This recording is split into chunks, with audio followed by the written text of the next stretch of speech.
देखिए, पीएम हमेशा ऐसा करता है जो प्रशिक्षण वर्ग और सांसदों के लिए होता है। पिछले बार भी ऐसा हुआ। वो आके मेरा पीछे भी बैठ गया। तो उनका सब पूछा क्यों बैठा। अरे हम सांसद हैं, मैं शिक्षार्थी हूँ, इसलिए मैं पीछे बसा। मैं स्टूडेंट हूँ, इसलिए बैठा। तो ऐसा उनका मानसिकता है। वो इतने काम करता है लेकिन श्रेय निजी का ऊपर नहीं लेते। वो बोलते देखिए सब तो आप लोग ही करते हैं, हम भाग्यवान है इसलिए मेरे नाम सब मोदी मोदी कह लेते। तो सभी ऊपर वाला करते, तो इसका भरोसा है, इसलिए ऐसा करते हैं कभी कभी। उनका जो पाप्पो है, हम सब लोग जानते हैं जो उनका नेतृत्व में होता है। जीएसटी में इतने आम आदमी के छुटकारा मिला, ये कभी सोचा नहीं। तो इतना बड़ा जो मजबूती हमारा इकोनॉमी हो गया। पहले तो नौकरी करने वाला का 10 लाख 12 लाख 75,000 छुटकारी दे दिया। आम आदमी को भी इस बार दे दिया। इसलिए हम कह सकते हम विश्व में वन बनने के लिए आगे बढ़ रहा है। देखिए वो आम आदमी था, क्यों उतना उनका इकोनॉमी में अच्छा नहीं था, चाय बेचने वाला। तो इसलिए आम आदमी के दुख को सोचते हैं। वो नेहरू परिवार, जो गांधी परिवार बोलते हैं, वो उनका राज में खुद राजीव गांधी ने बोला जो 100 रुपया भेजने के बाद उनका कितने मिलता है, 15 रुपया मिलते हैं।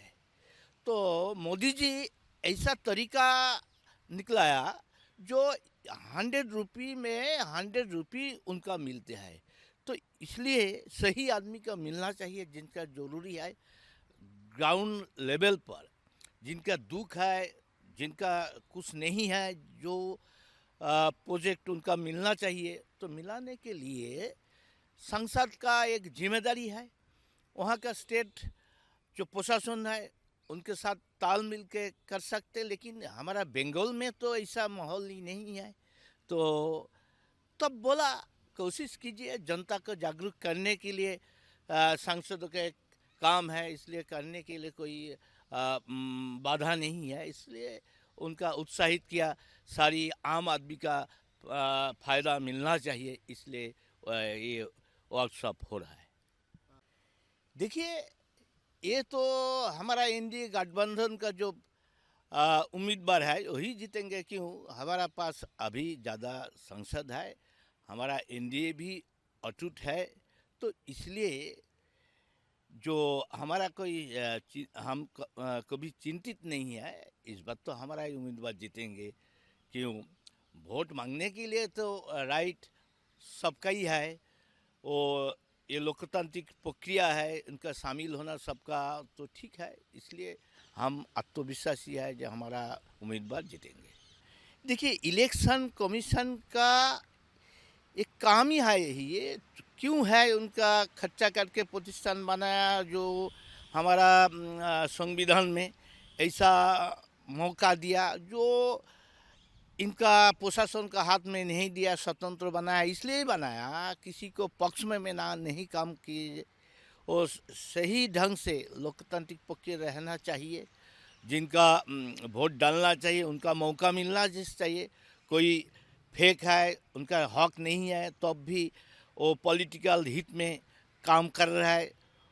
इनका देखना उनका एक बड़ा कर्तव्य है, ड्यूटी है, इसलिए वो काम कर रहा है। वो हर सारी हिंदुस्तान में ये तरीका लगाना चाहिए कि वो बहुत दिन हो रहा है जहाँ जहाँ वोटर तालिका स्पेशली संशोधन नहीं हुआ, तो करना चाहिए। सही ढंग से चुनाव करना उनका एक काम है, ये तो सही है। देखिए हमारा तो बंगाल वो पूर्व पाकिस्तान अभी बांग्लादेश का एकदम बॉर्डर बराबर बहुत एरिया है। तो इसलिए वहाँ फेंसिंग भी बहुत जगह में नहीं है। वो जल भी है बहुत एरिया में। तो यहाँ जो बंगाल का राज है, अभी ममता बनर्जी देश के खिलाफ काम कर रहा है ज़्यादा। जितने देश विरोधी काम वहाँ ही हो रहा है, जहाँ जितने जंगी कार्यकलाप वहाँ ही जौर वहाँ ही है। तो इसलिए वहाँ का जो प्रशासन, उनका लक्ष्य ही है ज़्यादा जनप्रियता वाला को जो रोहिंग्या है, बांग्लादेशी मुस्लिम है, जिनका हक नहीं है देश बंगाल में हिंदुस्तान में आने के लिए, उनका वोटर आधार बना के वो उनका फेक सब बना के वोटिंग करने का राइट दे दिया। इसलिए उनका हटाना चाहिए कि वो हमारा देश का नहीं है। तो इसलिए उनका पर निर्भर होके ही वो जीतते हैं। उनका यूज़ करके गुंडागर्दी करके बूथ भी दखलदारी होता है, छापा मारते हैं। तो कोई जो असली जो वोटर उनका रोकने का काम सिटी में ऐसा ही करते हैं। तो इनका द्वारा ही होता है। तो इसलिए ममता बनर्जी वो देश के खिलाफ है, ऐसा उनका समर्थन इसलिए कर रहा है, वैसा इसका खिलाफ। So watching the video. If you like it, please press the like button, share your views in the comment section, and please subscribe to India News TV for more such updates.